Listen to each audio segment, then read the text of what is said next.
కర్నూలు జిల్లా మంత్రాలయం నియోజకవర్గ ఇన్ఛార్జిని ఇంతవరకు ఎవరినీ అధిష్టానం నియమించలేదని, ఆ విషయాన్ని మంత్రాలయం నియోజకవర్గ జనసేన నాయకులు కార్యకర్తలు గమనించాలని 4 మండలాల జనసేన నాయకులు అనుమేష్, రామాంజనేయులు తదితరులు అన్నారు. ఈ సందర్భంగా కోసిగిలోని ఎస్సీ కమ్యూనిటీ హాల్లో జనసేన నాయకులు సమావేశం నిర్వహించారు.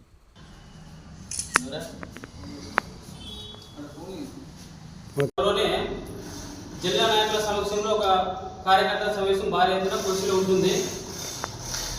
దానితో పాటు ఈరోజు నిన్న ఒక మీటింగ్ ఏర్పాటు చేసి ఇన్ఛార్జ్ అని చెప్పుకొని ఒక మీటింగ్ ఏర్పాటు చేసుకొని అధ్యక్షులు, మండల అధ్యక్షులను, కన్వీనర్లను నియమించి పార్టీ యొక్క ఆదేశాలు లేకుండా తన సొంత ఎజెండాతో, సొంత నిర్ణయంతో పార్టీకి వ్యతిరేకతగా ఈరోజు ఇన్ఛార్జ్గానే చెప్పుకునే వ్యక్తి ఇట్లాంటి కన్వీనర్లను నియమించుకున్నాడు.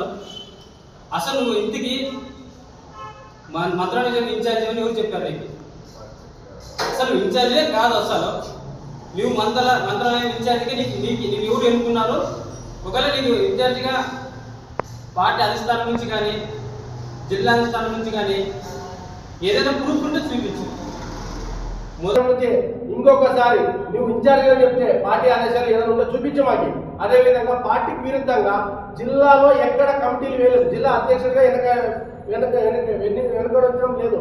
అయినా కూడా నువ్వు ఇన్ఛార్జిగా చెప్పి మండల స్థాయి, మండల కన్వీనర్ నీకు ఎవరు ఇచ్చారో నీకు చెప్తున్నా. ఖబర్దార్ లక్ష్మణ, ఇక్కడ నుంచి జనసేన పార్టీలో నువ్వు ఇలాంటివన్నీ చేస్తే సహించేది లేదు.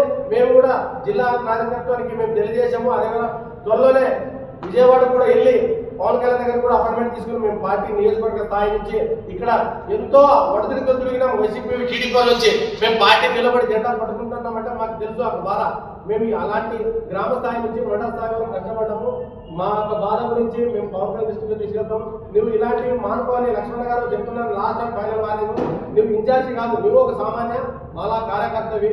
నువ్వు గుర్తించుకొని నీకు త్వరలోనే ఖచ్చితంగా మేము బలమైన నాయకత్వాన్ని ఇన్ఛార్జిగా వచ్చే పార్టీ 4 మండలాలు 106 గ్రామాలు ఖచ్చితంగా గ్రామం నుంచి పార్టీ బలపేదం చేసి 2029లో ఖచ్చితంగా జిల్లాలో ఫస్ట్ నియోజకవర్గం ఏదైతే ఉందంటే మంత్రాలయం అని ఖచ్చితంగా గంటపరంగా మేము నిలబడి గెలిపించి తీరుతామని ఈ సభ బాధలో ఉన్నాడు అన్న ఇక పరిస్థితి ఉంది అంటే మండల ఇన్ఛార్జ్ అడుగులు చెప్తున్నావు. నువ్వేం చేస్తున్నావు? ఎందుకంటే నియోజకవర్గంలో ఉండి ఇన్ఛార్జ్ కానీ ఉపయోగిస్తున్నా కార్యకర్తకు జెండా పంచలేదు. నువ్వు ఇచ్చిన జెండాను తిరిగి పుచ్చుకుంటున్నావు. నువ్వే ఇన్ఛార్జ్.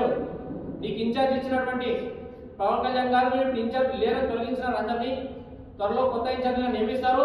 ఆ ఇన్ఛార్జ్లో మేము ఆల్రెడీ సిఫార్సు పెట్టాం. చెల్లవరం గారు రావాలని. ఆయన కూడా మేము పార్టీ ఆదేశాలను అనుగుణించి ఆయన వస్తామని చెప్పి పార్టీ ఉద్దేశిస్తే రిఫర్ చేస్తే తప్పకుండా వస్తానని చెప్పి ఆయన కూడా తెలిపారు.